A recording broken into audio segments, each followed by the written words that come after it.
Bonjour, c'est Maca Desbarans de la Gazette de Rennes-le-Château. Je suis en compagnie de Michel Deseille. Bonjour à vous. Eh bien bonjour, merci Bonjour. de votre invitation. Oui, nous sommes donc dans le cadre des conférences de Desbosca à Rennes-les-Bains, où vous avez fait justement une conférence aussi très intéressante, mais sur la mythologie du Sud-Ouest, ce genre de choses. Mais là, on va parler, on fait une troisième partie. En fait, on en a fait déjà deux anciennement sur l'alchimie. On avait fait sur l'hyperborée aussi. Et là, on va parler un peu de l'alchimie, de l'alchimia. Comment vous êtes venu à vous intéresser donc à l'alchimie et à quel âge ou tout au moins les débuts, les prémices, on va dire, de cet intérêt? Ouais, il y a pas d'âge, hein. En fait, l'alchimie fait partie des sciences traditionnelles. Mhm. Et moi, j'ai plutôt commencé par l'astrologie Mhm. pour savoir si les astres influençaient le destin ou pas.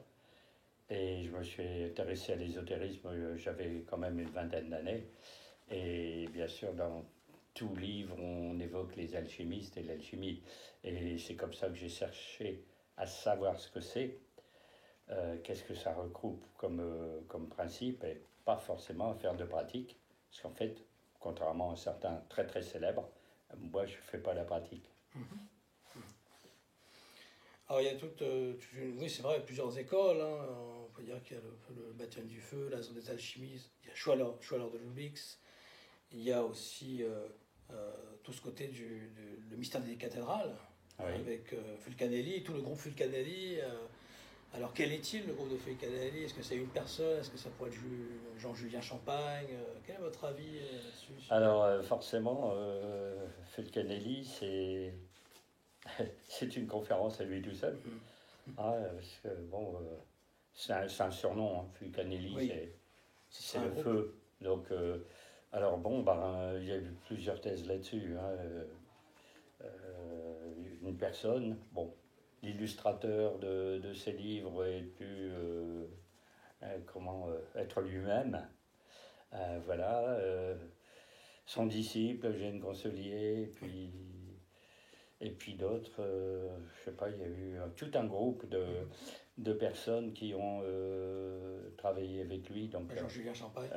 fin du 19e. On a émis l'idée que ça pouvait être Jean Jourde, Oui. bon, qui était très, très connu à une certaine époque, qui signait un peu ses documents avec un hippocampe. On s'est dit, ben, l'hippocampe, ça a un sens très, très particulier. Et justement, on connaît très souvent l'alchimie. On est amené à s'y intéresser par le mystère des cathédrales. Mhm. Et le deuxième livre, les livres alchimiques, en disant, tiens, on n'a pas l'habitude d'entendre que les cathédrales, avec leurs sculptures, auraient un sens alchimique.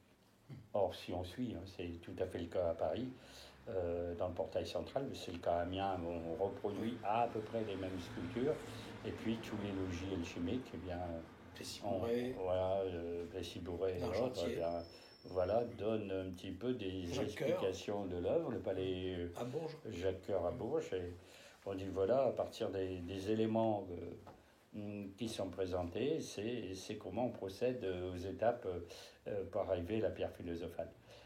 Ce qui n'est pas très probant, parce que quand on regarde, on trouve que c'est très beau, et puis on essaie de trouver des explications, mais hein, on n'arrive pas à la pierre philosophale pour autant. Mais les spécialistes qui comprennent un peu ce que c'est peuvent s'y mettre, hein, à devenir opératif, comme on dit, quoi. Moi, je suis resté au niveau théorique parce que j'ai pas le temps de faire la pratique. Parce qu'il faut que ce soit régulier, il faut faire les expériences au moment de telle phase de la Lune, au moment de tel mois, au moment de telle heure de la journée. Et moi, vu ce que je fais, je peux pas. Puis, je veux dire, c'est pas ce qui m'a branché le plus de faire la pratique au laboratoire. C'est en gros de savoir ce que c'est, quoi. Justement, le manoir de l'Argentier ou le Plessis-Bourré sont des lieux qui vous ont inspiré quand vous avez été sur place. Qu'est-ce que vous avez ressenti ou quelque chose de particulier dans ces lieux? Oui, bah déjà les lieux, hein, c'est Plessis-Bourré, voilà. Plessis-Bourré, c'est un château, voilà, entouré de douves, Touraine. Et donc c'est très beau comme château déjà, toutes les pièces et puis ce qu'il y a à voir dedans. Et il y a une salle, en fait, il y a une salle où il y a des caissons au plafond avec je ne sais plus combien de figures, mais qui représentent donc le processus alchimique. Et il y a aussi une œuvre très, très curieuse sur un buffet, il y a une sorte de grande marmite, il y a deux personnages dedans, un homme et une femme, et la femme est grande et le monsieur petit. Et on se dit que bon, il y a une mise en valeur du principe féminin, certainement dans cette histoire. Et c'est bien. Le problème au Plessis-Bourget, je ne sais pas si on peut parler de ça publiquement, c'est que le château a ses propres guides pour le public. Et on ne peut pas s'improviser guide du château de Plessis-Bourget dans le Plessis-Bourget quand on est une personnalité individuelle, indépendante. Mais je conseille aux personnes qui peuvent d'y aller. Hein. C'est très très beau. Et le fameux Eugène Cancelier, disciple de Fulcanelli, a fait le commentaire des peintures en question. Ouais. Hein, il y en a des très curieuses. Hein. Il y a un panneau qui s'appelle La Pisseuse. Donc c'est une dame qui retrousse ses jupes et qui urine sous elle. Donc bien sûr ça peut choquer le public, mais en fait c'est parce qu'on utilise l'urine dans des expériences, parce qu'il y a du sel d'ammoniac dans l'urine et qu'on doit procurer ce produit, on l'a par un filtrage des urines, donc ça va jusque-là. Donc forcément c'est toujours un peu surprenant ce genre de choses qu'on ne connaît pas, que c'est une œuvre alchimique, quoi. Ce qu'ils ne disent pas forcément dans le château. Il y a aussi l'hôtel L'Allemand. Oui. L'hôtel L'Allemand. Oui, c'est pareil. Alors, vous avez ressenti au niveau de l'architecture et aussi. Quand on découvre des lieux comme ça pour la première fois, qu'il y a une bâtisse à peu près normale, il y a un escalier, il y a des pièces, et puis on rentre, puis soudain, là, dans la chapelle, il y a un caisson complètement sculpté, avec des choses qui ne sont pas ordinaires. Bon, il y a des étoiles, il y a des angelots qui portent je ne sais pas quoi, je ne sais plus en tête, hein, tous ces caissons.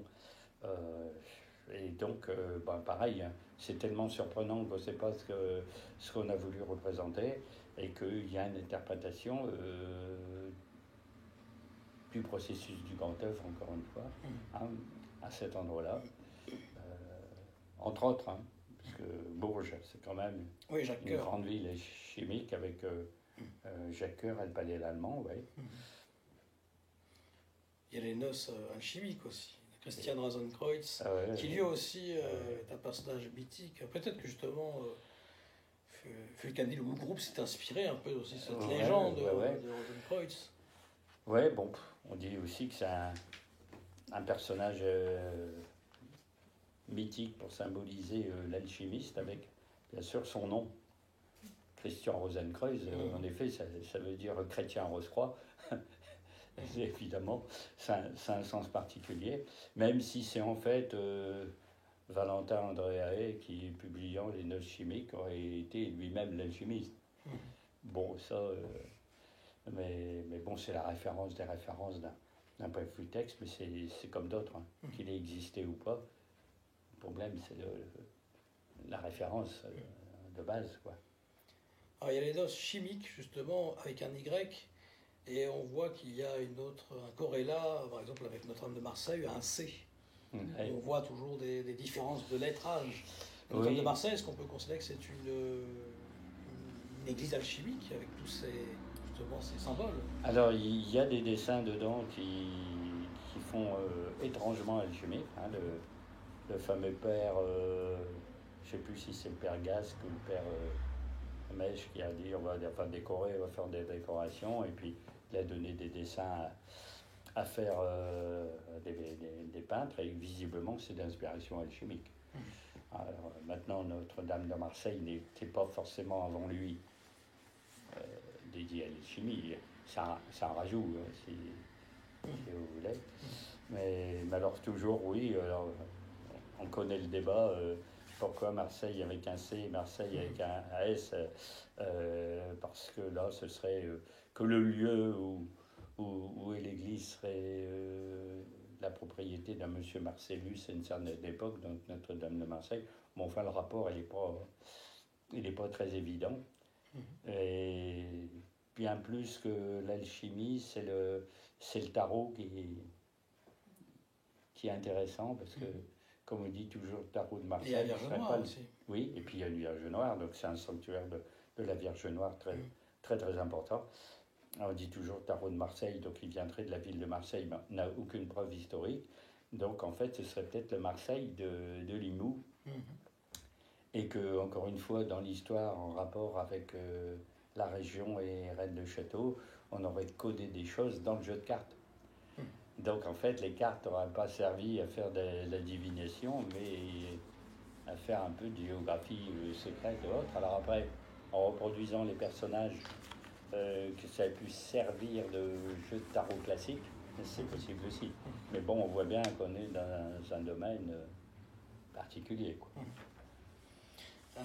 Il y a aussi l'église de Brénac, donc Oui. dans l'Aude aussi, où on retrouve justement le symbole de l'Arche d'Alliance. Oui. Très intéressant aussi. Oui, cet endroit c'est pareil, hein, cette petite église dans un petit coin perdu, là, près de Quillan, je crois. Oui, c'est dans à côté de voilà, le château. bon, aussi un plafond peint avec tout plein de figures. Et dedans, il y a en effet l'étape de Valois, l'Arche d'Alliance, d'autres symboles bibliques. On se dit pourquoi les faire en dessin comme ça sur un plafond plutôt qu'une peinture ou autre. Et que c'est un codage aussi, parce que c'est pas innocent ce qui est peint. Et si on regroupe un peu tous ces lieux, on s'aperçoit que c'est un peu codé partout. Donc on se dit que ceux qui sont derrière, et peut-être même pas à la même époque, mais derrière, ont voulu donner un message pour la postérité, et peut-être à nous qui visitons les lieux, là, en touristes en partie, mais essayant de comprendre quelque chose. Mais Brénac est assez célèbre, et puis les peintures... Et le Jésus avec les yeux ouverts aussi. Oui, ils sont un peu... Qu'on retrouve à Esperanza. Oui. Toujours, hein, c'est toujours la même thèse. Si Jésus a les yeux ouverts, c'est qu'il n'est pas mort. S'il n'est pas mort, c'est que son corps a été retiré du tombeau. C'est la fameuse thèse de la survie du Christ. Bon, ça, c'est indépendant des lieux en question, mais c'est la toile de fond de ce qu'il y a derrière, quoi, en question. Est-ce que le symbole justement des têtes de mort sur l'autel d'Esperanza, qu'on retrouve aussi justement à d'autres endroits, est-ce que ça pourrait être un symbole justement d'alchimie d'œuvre noire? Oui. Volatile. Oui, ça peut signifier plein de choses, la tête de mort. Hein, que forcément, dans une église, j'en ai vu un sur une grille, deux têtes de mort sur une grille il n'y a pas longtemps. Je ne sais plus où c'était, c'est pas à Bugarach, sur la grille qui est devant l'endroit où il y a le vitrail de la roue de la fortune. La grille, il y a deux têtes de mort. Là, on n'est pas dans un tombeau quand même. Non. Mais oui, c'est le caput mortem, donc dans l'œuvre noire, on dissout la matière, donc au sens propre, elle meurt, elle est désagrégée. On la tue, on tue le métal, on tue l'antimoine, voilà. Mais après, on blanchit les cendres, on le reconstitue, on le cristallise, on fait toutes les étapes de l'œuvre alchimique, quoi. Mais c'est vrai que ça peut correspondre au corbeau, dont on dit qu'il est plus noir que noir, quoi, l'œuvre noire, plus noir que noir. C'est l'œuvre noire, c'est le travail sur la matière brute issue du sous-sol. Oui, il y a ça. Alors on sait que les légendes de la table ronde, justement Ambroise Céliande, serait peut-être une fable alchimique, un décodage par exemple alchimique. Ouais. Et qu'on pourrait retrouver un peu à Rennes-le-Château dans le sens du diable qui serait le feu, l'air avec les anges et puis l'eau avec le bénitier. Ouais. Est-ce que vous pensez justement que Saunière aurait pu faire un codage alchimique derrière la symbolique du diable? C'est possible. Hein. S'il s'y connaissait en alchimie et dans d'autres sciences, puisqu'on dit qu'il avait étudié la Kabbale. Donc s'il a étudié la Kabbale, ça l'a passionné. L'alchimie a dû le passionner comme n'importe quelle autre science. Mais c'est fort possible. Hein, Je n'ai pas vraiment de connaissances sur l'interprétation alchimique du codage de Rennes le Château, mais le Graal, c'est flagrant qu'il y a un sens alchimique. Il y a le sangréal qu'on retrouve souvent d'ailleurs dans les églises de l'autre ou de Rennes le Château, qu'on voit à Espéraza, qu'on voit à d'autres endroits. Ce marbre rouge qu'on retrouve tout le temps, le sangréal, et puis aussi ce ciel étoilé qu'on retrouve à Campagne-sur-Aude, qu'on trouve dans l'église de Bugarage, qu'on trouve à Rennes le Château. Ce ciel étoilé est très particulier dans l'autre, je trouve, par rapport à d'autres régions. Quel est votre avis justement sur ces ciels? J'ai pas d'opinion plus que ça. Ça va que c'est la voûte étoilée, et que c'est le chemin initiatique, c'est de trouver l'étoile et de se guider sur l'étoile, comme Compostelle. Voilà, il faut suivre le chemin des étoiles qui est normalement la Voie lactée. Mais en gros, l'étoile, ça peut être l'étoile polaire. C'est d'atteindre l'inaccessible étoile, comme on dit dans le texte. Et le fait de représenter la voûte étoilée et le ciel, donc dans les chœurs d'église, sur les voûtes même de l'église, bien sûr, ça a le même sens que le but, c'est le ciel. De gagner le ciel, de s'élever, donc, bien sûr, par rapport à la matière. On quitte la matière pour le ciel, normalement, dans une ascension. Mais bon, je n'ai pas en tête là non plus, mais on peut donner un sens totalement initiatique aux histoires du Graal, et un sens alchimique, même un sens astrologique, et après tout se recoupe. C'est-à-dire, en gros, les histoires disent toutes plus ou moins la même chose. Et donc on suit bien, on se dit oui, ça veut dire ça, ça veut dire ça. Le tout, c'est de comprendre le chemin, que ce soit tel type d'initiation ou tel autre. L'alchimie étant l'un des chemins. Toutes les traditions primordiales ont le même terreau, par exemple, même la cave, on voit par exemple la pierre noire.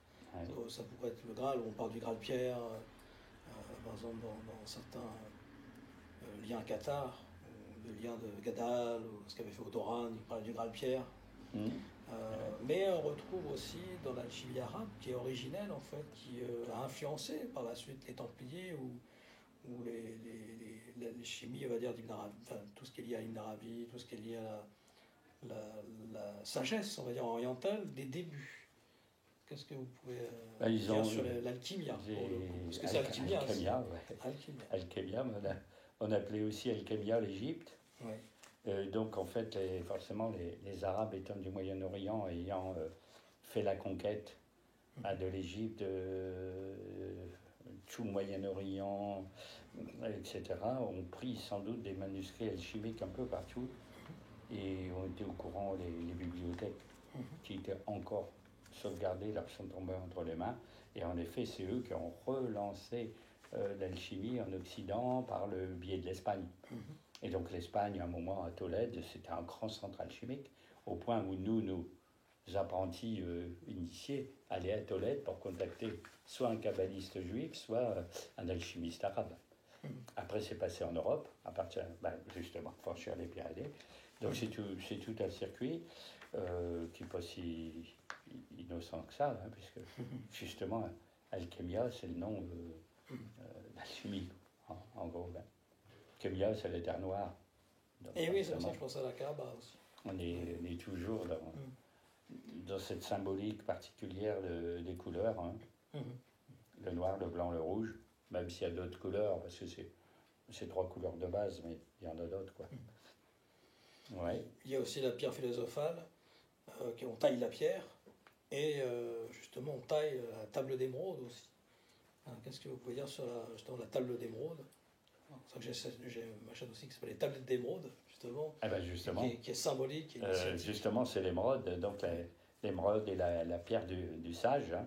C'est couleur verte, c'est la couleur de la vie, et cette fameuse émeraude, allusion à des tas et des tas d'histoires, comme le Graal, la coupe du Graal serait taillée dans l'émeraude qui serait tombée du front de Lucifer lors de sa chute. Donc il avait une pierre au niveau du troisième œil, sans doute très grosse puisqu'on taille le Graal dedans, mais les fameuses tables d'Hermès appelées tables d'émeraude, ça a le même sens. C'est les tables secrètes, oui, c'est les tables du dieu Thoth. Thoth et Hermès étant assimilés, plus ou moins, dieu égyptien et dieu grec, et quand on dit le livre de Thoth ou la table d'émeraude d'Hermès, en gros, c'est le même contenu, c'est les mêmes principes. En gros, des grands principes spirituels qui peuvent être alchimiques ou autres, mais qui donnent toujours, en gros, les principes. C'est-à-dire ce qu'il faut faire, ce qu'il faut apprendre, ce qu'il faut découvrir.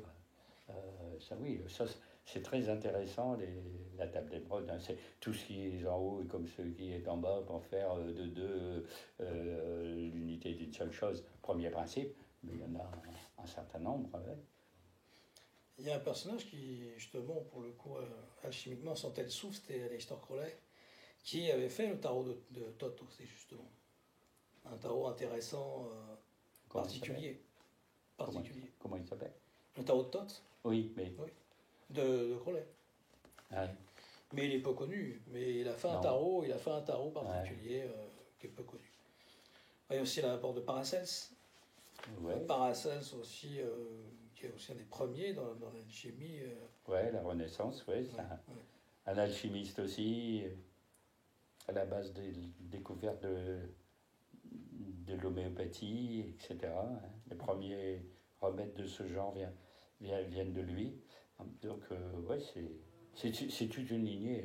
On part des alchimistes égyptiens et grecs, et puis on passe par l'intermédiaire des Arabes, tout le Moyen-Âge, toute la Renaissance, et dans les contes du Graal, on a des alchimistes dedans. Mais le faiseur d'or aussi, Nicolas Flamel, qui lui a sa maison aussi à Paris, qui a devenu une pizzeria, malheureusement. Ça a bien changé. Oui, Nicolas Flamel à Paris. Oui. Sa maison transformée en restaurant. Oui. Oui, si. Ouais, pourquoi pas. Tu as déjà conservé la maison là, dans sa rue, là, rue de Montmorency, je crois, c'est déjà pas mal. Et là, on retrouve que ce Nicolas Flamel aurait fait, mais il ne s'est pas prouvé, le chemin de Saint-Jacques, et on lui aurait vendu un manuscrit qui aurait mis des années à déchiffrer. C'était comment on fait les opérations de l'œuvre, etc. etc. Donc c'est toute une histoire aussi de cette alchimie médiévale. Bien sûr, tout est passionnant de ce point de vue, mais c'est très ancien.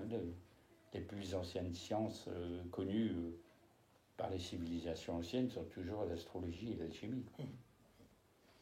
Est-ce qu'il y a des auteurs qui vous ont marqué dans les livres d'alchimie? Moi, je pensais à Mircea Eliade aussi, forcément alchimiste. Ah oui, c'est Eliade, oui. Mais est-ce qu'il y a des auteurs, vous, qui vous ont vraiment intéressé, ou vous ont, on va dire, votre initiation d'alchimie, quels auteurs Alors, mon initiation est comme un grand mot, puisque moi, je n'ai pas suivi la pratique, donc les consignes qui sont données, première chose, faire dissoudre le machin, chauffer, tel degré, rechauffer, cristalliser, faire telle chose, les processus sont longs. Hein. Est-ce qu'on dit 3 phases de l'œuvre? C'est en fait une douzaine de procédés. Hein.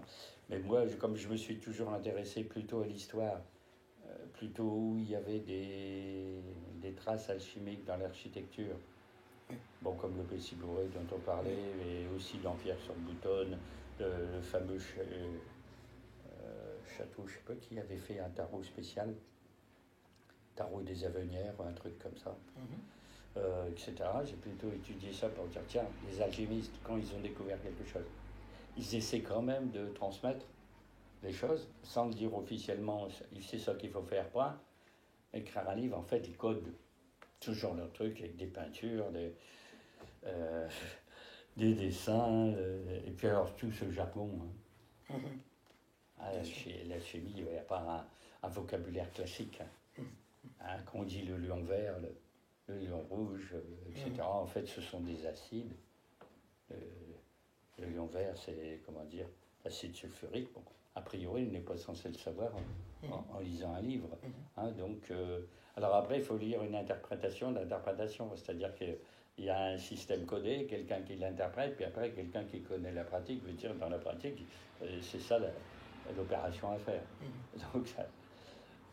Donc moi, je vais toujours rester un petit peu dans les principes, c'est-à-dire, en gros, pourquoi on fait ça, à quoi ça sert, pourquoi l'alchimie. Et donc on va se dire, si on apprend un travail sur la matière, quand c'est concret, comme fait Patrick Burestenas, on dit, voilà, j'ai un laboratoire, et je fais des opérations, c'est-à-dire vraiment, je fais chauffer des choses, vaporiser des choses, cristalliser des choses, et on comprend les processus de la nature. Et on se dit, la nature, dans le sous-sol, va transformer, je sais pas, telle chose en minerai de fer, telle chose en minerai de bauxite, telle chose en nickel, telle chose en ceci. Les roches sont plus ou moins friables, dures, patati, patata. Comment elle fait? C'est tout un processus de pression, de température, etc. Puis de dire, la nature fait ses chefs-d'œuvre, elle produit même de l'or, puisqu'on trouve de l'or en creusant la terre. Dire pourquoi on ne reconstituerait pas en laboratoire le travail de la nature. En gros, c'est ça l'idée. C'est je vois la nature à l'œuvre, elle met des millions d'années pour fabriquer une mine d'or, comment moi je peux faire de l'or en un temps très court, qui serait celle d'une vie, avec des procédés là pour faire quelques milligrammes d'or dans un laboratoire. Mais en gros, je comprends le processus d'évolution, de transformation, modification. Puis la grande idée, c'est de dire pourquoi ce ne serait pas pareil pour l'être humain. C'est-à-dire ce qu'il fait dans une pratique, pourquoi le sujet de l'œuvre ne serait pas lui-même. Donc en gros, je suis un morceau de plomb, je vais devenir un morceau d'or. Donc en gros, la thèse classique, c'est transformer le plomb en or. En gros, un métal vil, lourd, laid, sale, en or. Et qu'on sait quand on fait de la chimie, avec les électrons et les atomes, il y a très peu de différence entre l'atome d'or et l'atome de plomb. Donc il suffirait en gros de changer quelques électrons pour avoir le métal qui transforme en l'autre. Alors, par la force de la pensée, est-ce que peut éjecter des électrons dans les couches d'électrons dans la structure de la matière, ou le faire pratiquement au laboratoire, mais ça doit revenir au même.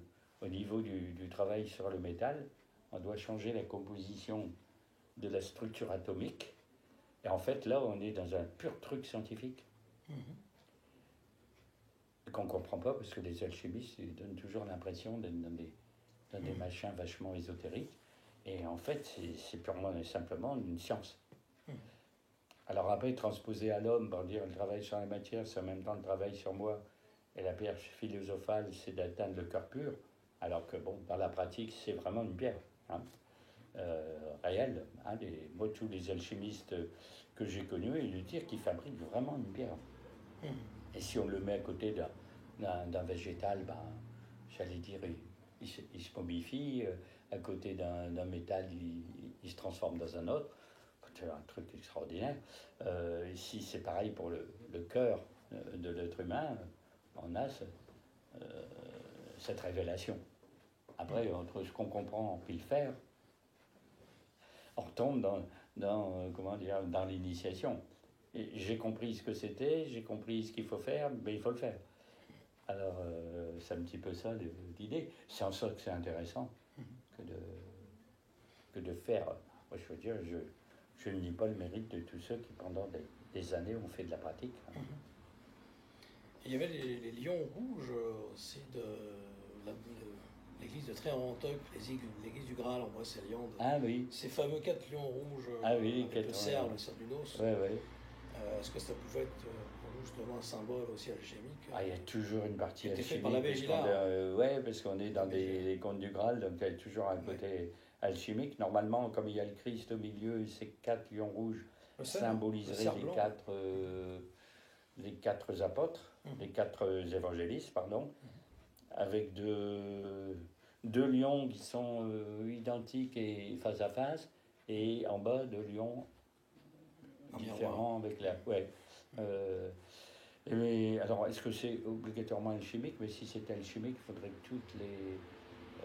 comment dire? Il y a Néant-sur-Rival aussi, dans le coin aussi. Il y a Ouais. C'est la même chose intéressante.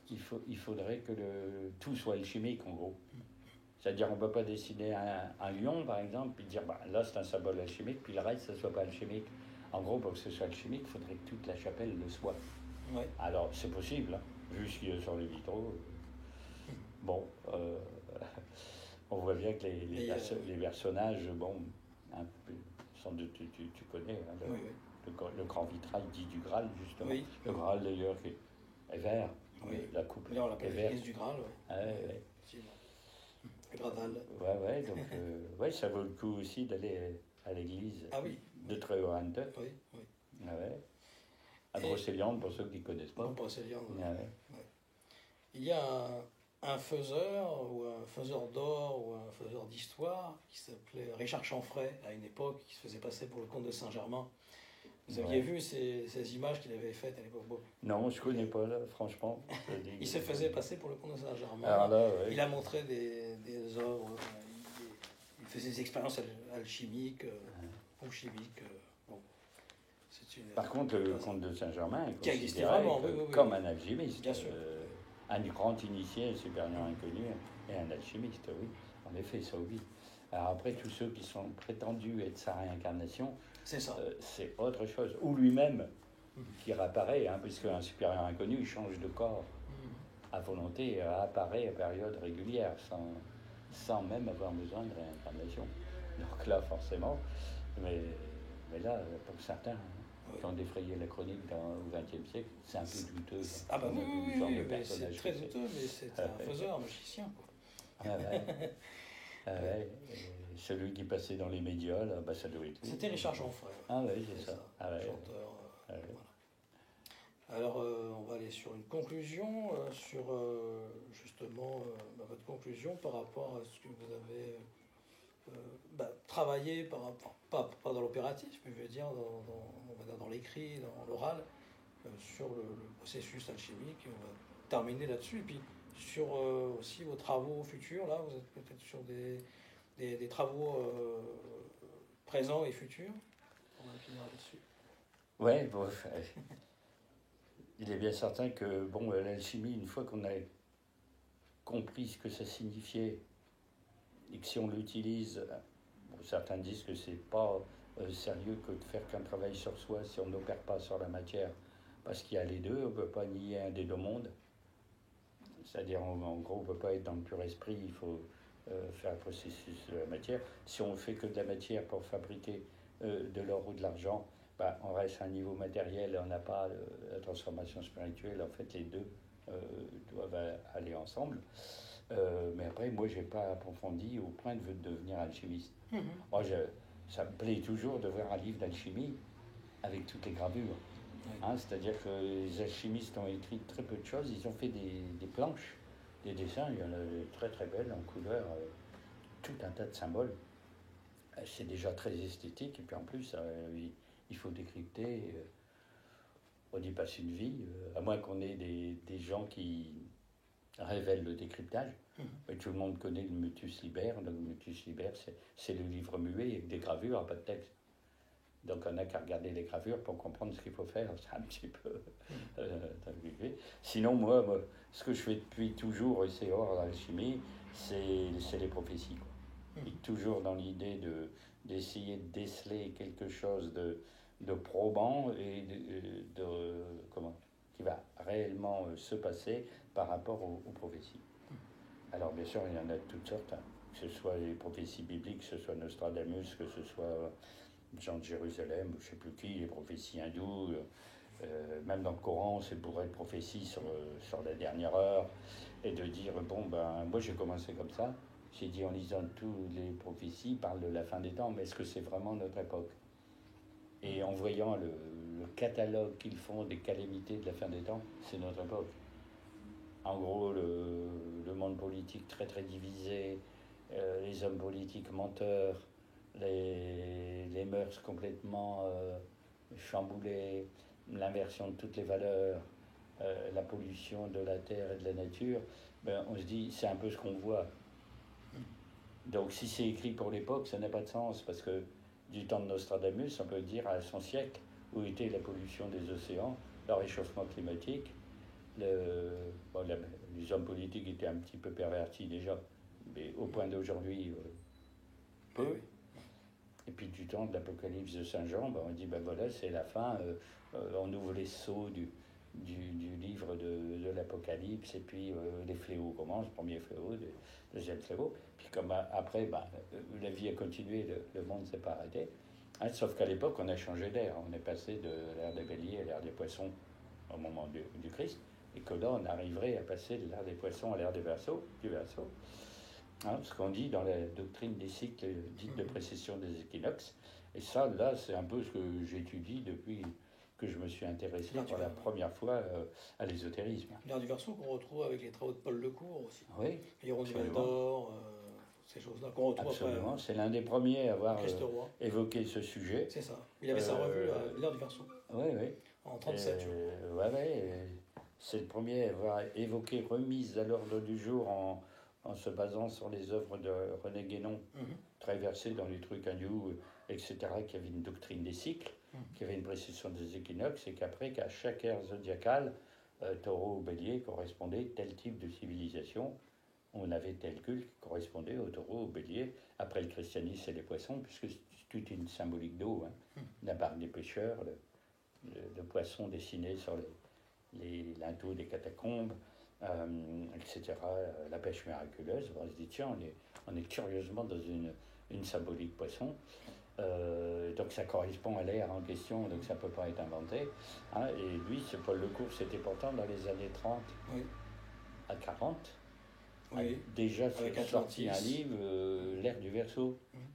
Alors par rapport... Après, je repris par Jacques Darès. Alors comme elle ne serait pas encore vraiment commencée, lui, il avait de l'avance pour révéler... Enfin, seulement à son époque, on a dit cause toujours, parce que qu'est-ce que c'est qu'ère du Verseau, ça ne voulait rien dire.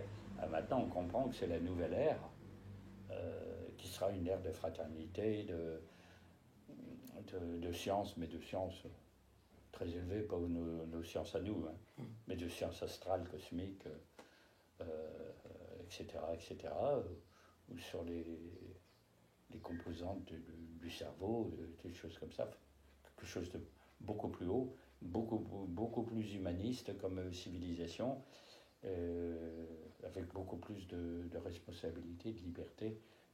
En gros, comme c'est le signe, au sens astrologique du terme de la Révolution, là, on devrait éliminer toutes les dictatures, tous les carcans, etc.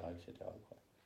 Donc j'ai étudié un petit peu tout ça, je me suis dit, en gros, ça correspond au schéma des prophéties, c'est-à-dire on annonce la fin d'une ère qui est complètement catastrophique, avec tout qui dérape, tout qui tombe à l'eau, dont on n'arrive même pas à essayer de réparer. Puis on se dit, bon ben allez, il y a une nouvelle structure qui se met en place et qui amènera une nouvelle ère.